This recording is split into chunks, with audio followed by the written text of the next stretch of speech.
నేతాజీ తాలూకు ఈ యాషెస్ని తిరిగి తెప్పించడానికి అందరం కలిపి ఒక మాటగా మాట్లాడకపోతే ఈ ఉదాసీనతో నిండిపోయిన ఈ వ్యక్తుల చలనం రాదు. ఈ దేశానికి చలనం రావాలంటే ముందు ఇక్కడ శిల్పకళా వేదిక నుంచి, హైదరాబాద్ నుంచి మనం మొదలు పెడదాం. ఇది ఒకరోజు దేశం అంతా పాకాలి.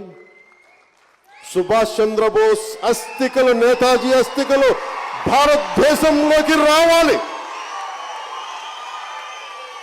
మనం ఆయనకి సాల్యూట్ చేయాలి. హ్యాష్ ట్యాగ్ ఒకటే పెడుతున్నాం, bring back Netaji ashes. Second hashtag Renkoji to Red Fort. ఈరోజు నేను నోరు తెరిచి అడుగుతున్నాను, మన నేతాజీ కోసం నిలబడమని అడుగుతున్నాను. ఆయన అస్థికలు రావాలని మనసు పెట్టండి. పూజా మందిరంలో, పూజా గదుల్లో, క్రైస్తవ మత మందిరాల్లో కానీ, మనకి మస్జిదుల్లో కానీ, హిందూ మందిరాల్లో కానీ, జైన మందిరాల్లో కానీ, సిక్కు ప్రార్థనాల మందిరాల్లో కానీ ఒకటే కోరిక పెడదాం, నేతాజీ తాలూకు అస్థికలు భారతదేశానికి రావాలనే కోరుకుందాం. అదే ఈ సభ యొక్క ముఖ్య ఉద్దేశం.